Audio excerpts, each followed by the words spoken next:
I have been looking for some drama series to watch. Do you have any recommendations? Oh, Squid Game is the most brilliant show that I've seen recently. It was been in my film list for a long time. Early on, I was preparing for college entrance exam and I didn't have time to watch it. So when the winter vacation began, I couldn't wait to open Netflix. Oh, I haven't watched it yet, but I've seen its summary explained on YouTube when it went viral last year. It's the 9-episode series, and I totally spent less than 2 days on finishing watching. Less than 2 days? Do you believe me? It's so addictive that I couldn't stop watching it. I couldn't control my finger clicking the next episode. Let's talk more about the series. I know that it follows by 456 players recruited into a survival game. Every time a person dies, the total award of the game would increase 100 million, and there were only one winner. To win a tempting prize, they resort to every conceivable means. Yeah, the players who join the game are people who smothered by their livelihood, which caused them losing hope of life. Most of them incurred huge debts or were cash-strapped. With regard to them, this is a precious opportunity to go from rags to riches. Otherwise, they can only continue to live a damn life. So I can understand why they risk their lives on the game. After they enrolled again, they were extradited to an island and forced to compete in playground games, with the winners advancing to the next game and the losers being shot, plummeted, stabbed, or killed in some other horrible ways. And some of them were even killed by other contestants. And here is the vital point. They joined the game of their own free will. They did it by choice and not because they are forced to do it. They even vote to pass the game once.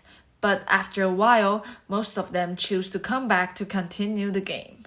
This means that they had to keep struggling for existing in the following franchised games, and they couldn't predict which game would they die in. Besides, these games have a common point among.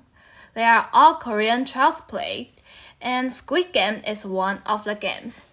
Speaking of this, I have no idea why Squid Game is the film title. I mean, there are other 5 games, such as tug of war, playing marbles, and red light, green light. I think it's because it's the most intensive game of the 6 games, as a result of the 2 main characters, Seong Ji-hoon and Cho Sang-woo, reaching the final game. They were each other's childhood playmates. However, they have no choice but to engage in combat with each other at the moment.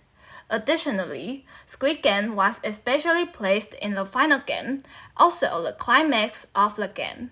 As you mentioned, I think this is to highlight that, be faced with reality, their minds are no longer as pure as they used to be, and so do their sincere friendship.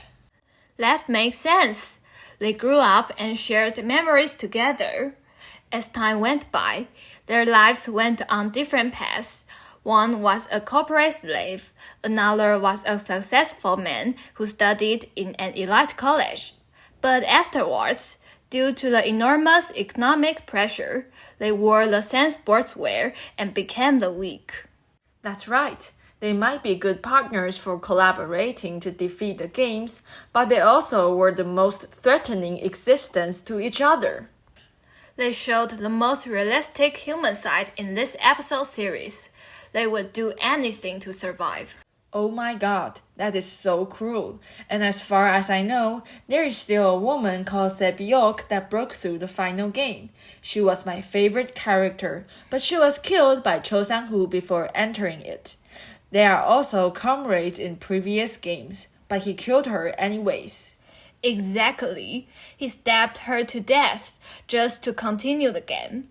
One of the rules of the game is that if there were more than half of people tend to terminate the game, it would stop immediately. And there were only 3 players remained at that time. As far as I know, Sebyok was seriously injured in the 5th game. Thinking that Seong Ji-hoon might give up the game to save her, he decided to kill her in advance. Thus, in the dark night, when Seong Ji-hoon called for help, the vicious man seized the chance to kill the woman. Unforgivable. Nonetheless, when I saw that scene, I feel that he was caught in a dilemma. I don't think so. In a previous game of playing marbles, he had caused another comrade, Ali, to die. Talking about Ali, I feel great sadness for him. He was too trusting. The vicious man fought him in this game. He could have won the game, but the vicious man spun a tale about creating a win-win situation. Then he stole Ali's marbles and substituted pebbles for them in his pouch.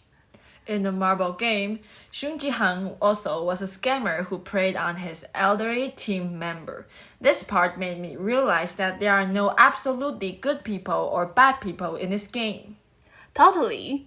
Mention about the elder, it knocked me a lot after I found out that he was pretending to be crazy. I was shocked when I realized that the elder was the organizer of the game.